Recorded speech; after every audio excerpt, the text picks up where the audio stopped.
Carlos is a very friendly guy. He always comes in with a big smile. He's one of the leaders of the team, and once he steps on the pitch, he's a real warrior, and he goes up front in the fight. Look, Bryan is a smart and serious guy.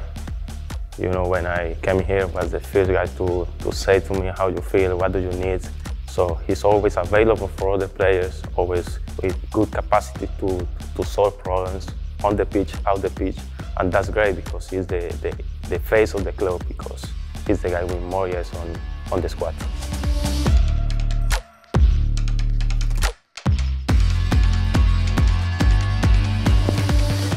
Hey Bryan. All good? Yes. ¿Todo bien? Yes. Voilà. What was the most fun period during your childhood? Explain why. Let me see.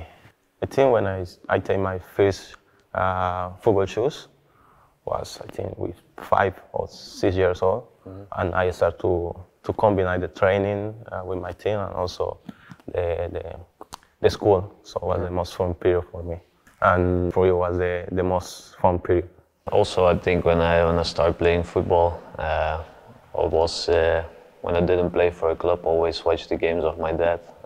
Who played on a lower level, but still enjoyed watching him. But although I didn't see a lot because I was always playing football myself, so it was quite fun about start playing football.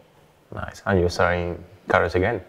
Yeah, I started first in a lower team when I was 4, and later when I was 6, I started in Genk. So now I'm 26 and I played 20 years for Genk. Nice. Which coach has had the most influence on your career from you onward? I've had a lot of coaches. It changed every year in the youth. Also in the first team I've had a lot, but to start with, I had Michel Ribeiro since I was 8 or 9, so I have him for 18 years now. And then you have in the first team we had Philippe Clement, who was important to me. This year with Wouter, who gets the best out of me. So there's been a lot of coaches who had a big influence on me.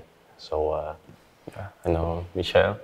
Yeah, Michel has been also long at the club now. You know him also for a couple of years.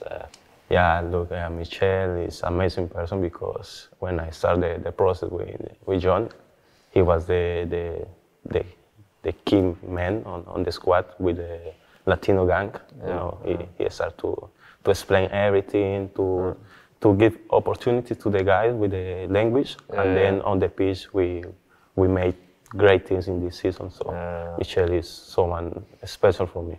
Yeah, and he still is, huh? Yeah.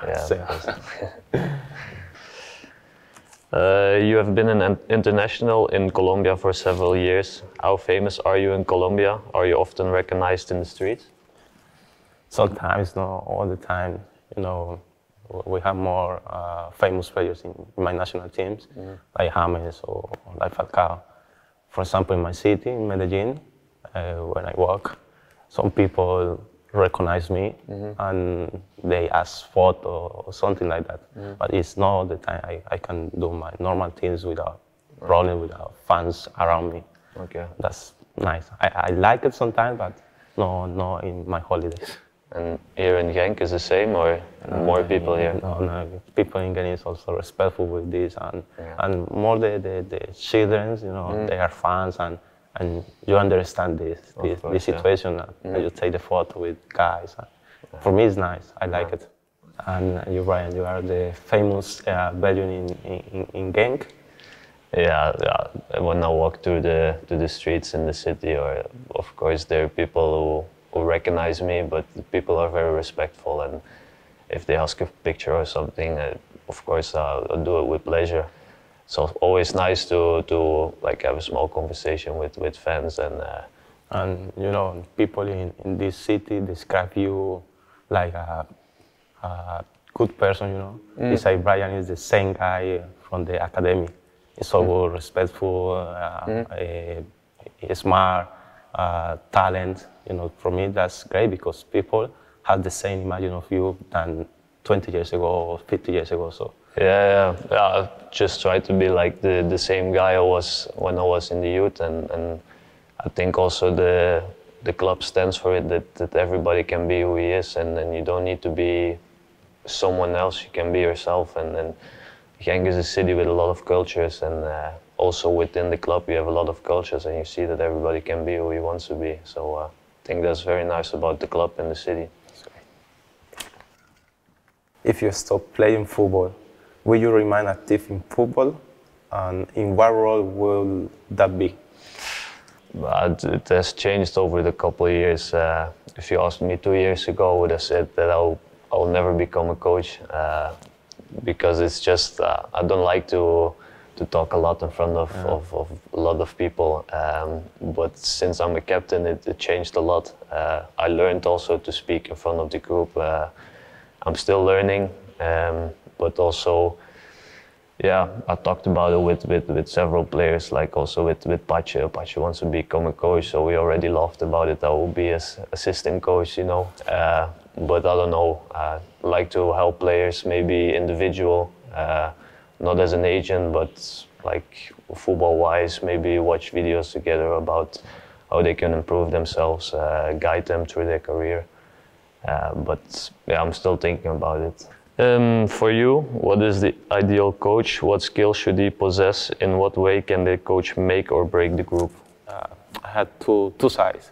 One side is the knowledge about football, about the squad, about the league, and the other side is how you react when you lose, when you win, when the players don't play a lot of minutes. So when you have a coach with the two capacities, to say to the players who don't play, hey, you had the opportunity in one moment, so have to be patient, and then you will be someone important for the group. And also when you have the capacity to explain about to the players about the rivals, the teams, the other players, about what he wants about football. That's sensational for me. So someone who's like really clear in football tactics and also knows how to manage a group, because there's more than 20 players in the squad. Yes. Yeah, when you lose, is when you know the real face of one person. So in this moment you can make one group, one team, or you break the group. Like you explained then, is Wouter an ideal coach for you? Yeah, that's for sure. Our coach is special in the teams, Also his staff is always looking for the teams, the details about the game, about the mistake, and that's nice. And also with the guys who don't play, they have the human part. So that's really nice for our coach and also for our staff. Which object has the most emotional value for you? Which object? For me now, I've like this bracelet. Has the name of my daughter in it. It's something I wear every day. So there's a bit. Maybe it's stupid. It's cheap. By this I know that she's like with me, although I'm playing a game, or she's supporting me, because I know she's with her mother. They watch every game, they're supporting together. Also when I get home, they are there for me, so that's why it's maybe a stupid bracelet, but for me it has a big value. You're planning to have babies, or want to have kids? Maybe. Yeah? 1 year, 2 years. Okay. That's good. Which player did you look up to as a child and why? Do you know Riquelme? Yeah. Yeah, he's one of the best player for me. Riquelme, also for the new era, Cristiano, Messi for sure.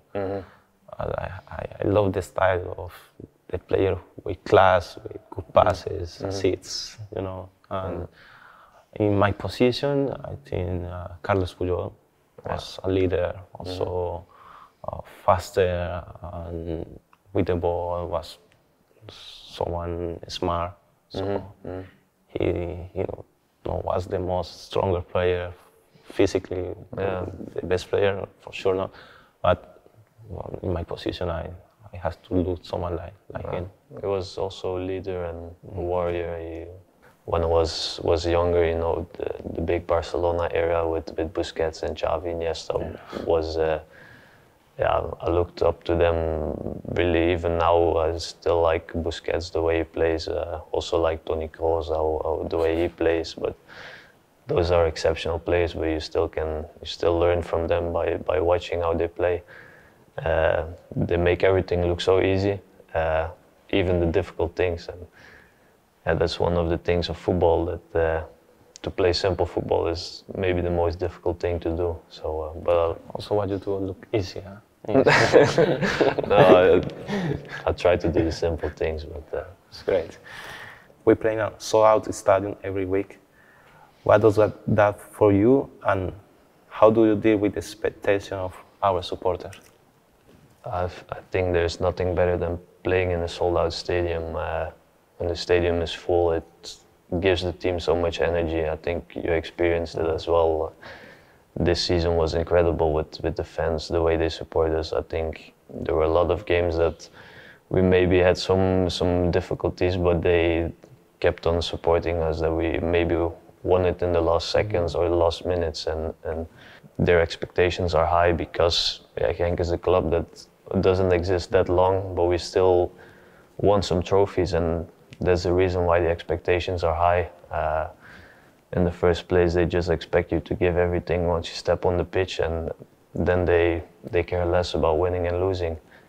In my opinion, we have the best fans in Belgium, and they show it this season, also before, but now they show it really every week. Also in the away games, we have almost always the away fans are always sold out as well. So yeah, it's very, very nice to play in front of our fans. It was good talking to you. It was a nice conversation. Nice to talk with you about different things. Yeah. See each other on the pitch after. Good. Cool. Hi Carlos. I hope you're gonna have a good holiday. I'm still waiting for an invitation to come to Colombia, but enjoy the holidays. Get some extra energy to start the season. Hey Bryan, I wish you a good holiday with your family, the best for your career, and you deserve to play with your national team. Good holidays.